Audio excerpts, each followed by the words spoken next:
9절에서 12절. 하나님의 모든 신실한 친구들의 보존과 발전, 그리고 하나님과 그들의 모든 원수들의 멸망에 대한 예언. 하나님이 하신 일과 하고 계신 일에 대한 그녀의 즐거운 승리를 간증한 그녀는 그가 하실 일에 대한 즐거운 희망으로 결론을 맺습니다. 9, 10절.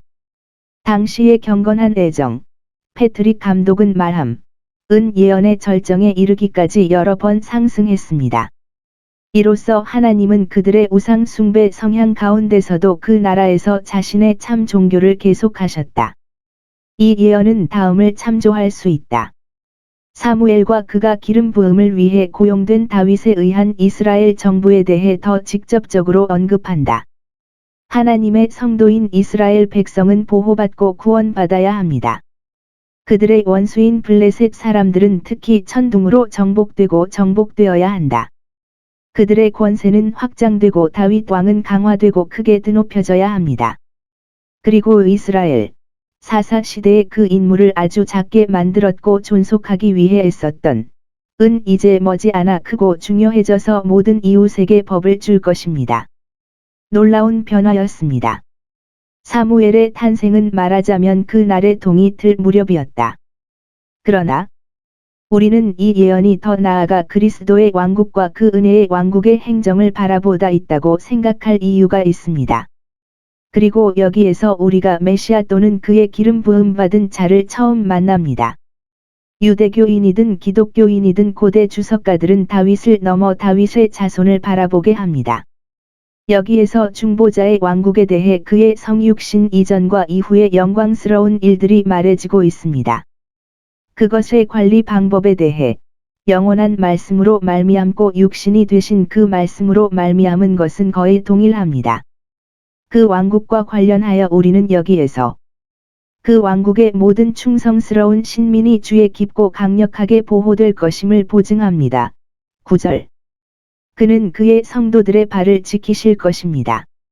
세상에는 하나님의 성도들, 곧 하나님이 택하시고 거룩하게 하신 백성이 있습니다. 그리고 그는 그들의 발을 지키실 것입니다. 즉 그들의 모든 것이 그의 발 아래, 신체의 가장 낮은 부분까지 그의 보호 아래 있을 것입니다. 그가 그들의 발을 지키면 그들의 머리와 마음은 더욱 그러할 것입니다. 또는 그가 그들의 발을 지키실 것입니다. 그분은 그들의 애정과 행동의 은혜의 파수꾼을 세워 그들의 발이 길에서 벗어나지 않고 길에서 걸려 넘어지지 않게 하실 것입니다. 그들의 발이 미끄러질 준비가 되었을 때, 시 73, 2. 그의 인자하심이 저희를 붙드사, 시 94, 18. 넘어지지 아니하게 하시느니라. 유다서 스문의 장. 우리가 하나님의 도를 지키는 동안 하나님은 우리의 발을 지키실 것입니다. 그것에 대항하는 모든 세력이 그것을 파멸시킬 수 없을 것입니다. 힘으로는 아무도 이기지 못할 것입니다. 하나님의 능력은 교회를 위해 사용됩니다. 그리고 그것이 있는 동안에는 사람의 힘이 그것을 이기지 못할 것입니다. 교회는 힘이 없고 친구도 적고 연약한 것처럼 보이지만 널리 퍼짐은 인간의 힘으로 가지 않습니다. 하나님은 그를 위해 그것을 필요로 하지 않으시며, 시 147, 10. 그것을 두려워하지 않으십니다. 그 모든 원수는 반드시 부서지고 무너질 것입니다. 악인은 흑암 중에 잠잠할 것입니다. 9절. 그들이 눈먼 자와 벙어리가 모두 쳐서 그들의 길을 볼 수도 없고 아무것도 갖지 못할 것입니다. 자신을 위해 말합니다. 저주받은 죄인들은 완전한 어둠의 선고를 받고 그 안에서 그들은 영원히 말을 할 수 없을 것이다. 악인은 주의 대적이라고 불리며 그들이 산산조각이 날 것이라고 예언되어 있다. 10절. 사람들 가운데서 그의 왕국을 거스르는 그들의 계획은 모두 무산되고 그들 자신도 멸망할 것입니다. 전지전능함에 맞서 싸우는 속도가 어떻게 더 좋아질 수 있습니까? 하나님은 그것을 행하는 많은 방법을 가지고 계시며 실패하지 않고 하늘에서 그들에게 천둥을 쳐서 그들을 공포와 경악에 빠뜨릴 뿐만 아니라 멸망에 이르게 하실 것입니다. 누가 하나님의 벼락 앞에 설 수 있겠습니까? 이 왕국의 정복은 먼 지역까지 확장될 것입니다. 주님은 땅 끝까지를 심판하실 것입니다. 다윗의 승리와 권세는 멀리까지 이르렀으나 땅의 끝이 메시아에게 그의 소유로 약속되어 있느니라. 8. 그의 황금 홀로 줄어들거나 그의 쇠막대기에 의해 파괴됩니다. 하나님은 만인의 심판자이시며 그의 백성을 위하여 그의 백성과 그들의 원수에 대하여 심판하실 것이요. 군주 메시아의 권세와 영예가 점점 더 왕성하여지며 그가 그의 왕에게 힘을 주시어 그의 큰 사업을 성취하시리로다. 시 89, 21, 눅 19시 43분 참조. 그가 겸손의 고난을 겪도록 그를 강하게 하시며 그를 높이시며 그의 머리를 들리시며. 시 117. 그의 기름 부음 받은 자의 뿔 곧 권세와 존귀를 높이시리로다. 그리고 그를 땅의 임금들보다 높이시려. 이것은 승리의 왕관이며 무엇보다 그녀의 환희의 문제입니다. 그녀의 뿔이 높아진 것은 1절. 그녀가 메시아의 뿔이 그러할 것을 예견했기 때문입니다. 이것은 희망을 확보합니다.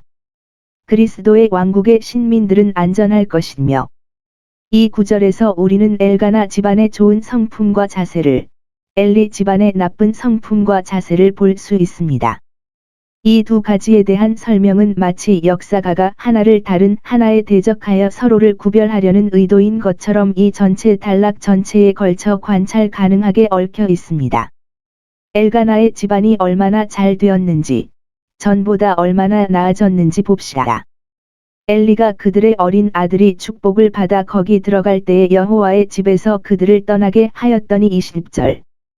그가 권세 있는 자로 축복하였으니 여호와께서 이 여자의 자녀를 더 주어 구워 주시고 주님께 빌려드립니다.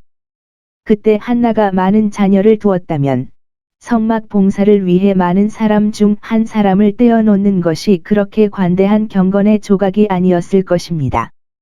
그러나 그녀에게 그녀가 사랑하는 유일한 사람인 이삭이 그를 주님께 바칠 수 있는 유일한 사람이 있었을 때 그것은 결코 보상을 잃지 말아야 할 영웅적인 경건한 행위였습니다. 아브라함이 이삭을 바쳤을 때 많은 산출에 대한 약속을 받은 것처럼 한나는 사무엘을 여호와께 산 제물로 바쳤을 때도 마찬가지였습니다. 메모. 주님께 빌려드린 것은 분명히 이자와 함께 우리에게 말할 수 없는 이점으로 종종 현물로 갚을 것입니다. 하나님께 아이 하나를 버리고 5아이로 보상을 받습니다. 엘리의 축복이 효력을 발휘했기 때문입니다. 21절. 그녀는 3아들과 2딸을 낳았습니다. 하나님께 빌리거나 그를 위해 잃는 것은 아무것도 없습니다. 100배나 갚으리라.